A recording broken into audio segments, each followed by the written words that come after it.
ಅಣ್ಣ ತುಂಬ ಹೊಟ್ಟೆ ಹಸ್ತಾ ಇದೆ, ಏನಾದರೂ ಕೆಲಸ ಇದ್ರೆ ಕೊಡೋಣ. ಅಲ್ಲಪ್ಪ ನೋಡೋಕೆ ಚಿಕ್ಕವನಿದ್ಯಾ, ಏನು ಕೆಲಸ ಮಾಡ್ತೀಯಾ ನೀನು? ನೀವೇನು ಕೊಟ್ರು ಕೆಲಸ ಮಾಡಿದ್ರಣ್ಣ. ಓಕೆ ಸರಿ, ನೋಡೋಕೆ ಚಿಕ್ಕವನಿದ್ಯಾ, ಸಣ್ಣ ಸಣ್ಣ ಕೆಲಸ ಮಾಡು, ದೊಡ್ಡ ಕೆಲಸ ನಾನು ಮಾಡ್ಕೊತೀನಿ. ಸರಿ ಕೆಲಸ ಮಾಡೋಗು.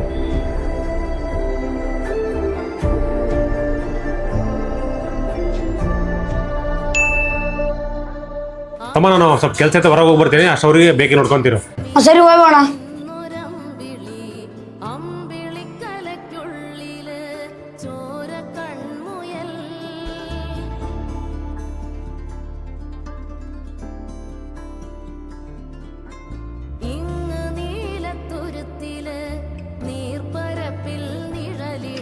ಅಯ್ಯೋ ಇದನ್ನು ಡೈಲಿ 1000 ರೂಪಾಯಿ ಆಗ್ತೈತೆ, ಇವತ್ತೇನು ಬರ 500 ರೂಪಾಯಿ ಐತೆ.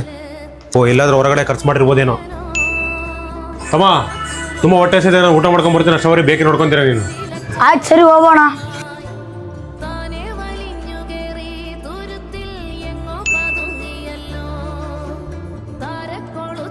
ತಮ್ಮ ನಮ್ಮ ಫ್ರೆಂಡ್ ಬರ್ತಡೇ ಐತೆ, ಕೇಕ್ ಕಟ್ ಮಾಡಕ್ಕೆ ಹೋಗ್ತಿದ್ದೀನಿ, ಅಷ್ಟವರಿಗೆ ಬೇಕಿ ನೋಡ್ಕೊತೀರ. ಆಯ್ತು ಸರಿ ಹೋಗೋಣ.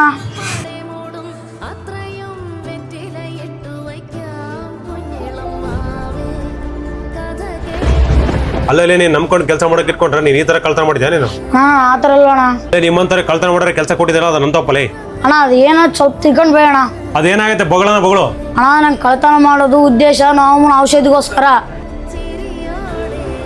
ಅಲ್ಲ ತಮ್ಮ, ನಾನು ತಮ್ಮ ಥರ ಅಂತೇಳಿ ನೀನು ಕೆಲಸ ಕೊಟ್ಟಿದ್ದೀನಿ, ಆ ಕೆಲಸನ ನೀನು ನಂಬಿಕೆಯಿಂದ ಉಳಿಸ್ಕೊಂಡು ಹೋಗ್ಬೇಕು. ಅದು ಬಿಟ್ಟು ಈ ಥರ ಕಳ್ತನ ಮಾಡೋದು ಏನು ಬರುತ್ತೆ ಹೇಳಿ ನಿನಗೆ? ನಿನಗೇನೇ ಪ್ರಾಬ್ಲಮ್ ಇರೋ ನನಗೆ ಹೇಳ್ಬೇಕಾನೆ. ನಿನಗೆ ಅಮ್ಮ ಅಂದ್ಮೇಲೆ ನನಗೆ ಅಮ್ಮಲ್ವಾ? ನಿನಗೇನೇ ಕಷ್ಟ ಬರಲ್ಲ, ನಾನು ಇರ್ತೀನಿ, ತಲೆ ಕೆಡಿಸ್ಕೊಬೇಡ. ಅಣ್ಣ ತುಂಬ ಥ್ಯಾಂಕ್ಸ್ ಅಣ್ಣ. ಈ ವಿಡಿಯೋ ಇಷ್ಟ ಆಗಿದ್ರೆ ನಿಮ್ಮ ಮನಸ್ಸಿಗೆ ಕಮೆಂಟ್ ಮಾಡಿ, ಹಾಗೂ ನನ್ನ ಅಕೌಂಟ್ನ ಒಂದು ಫಾಲೋ ಮಾಡ್ಕೊಳ್ಳಿ. Thank you.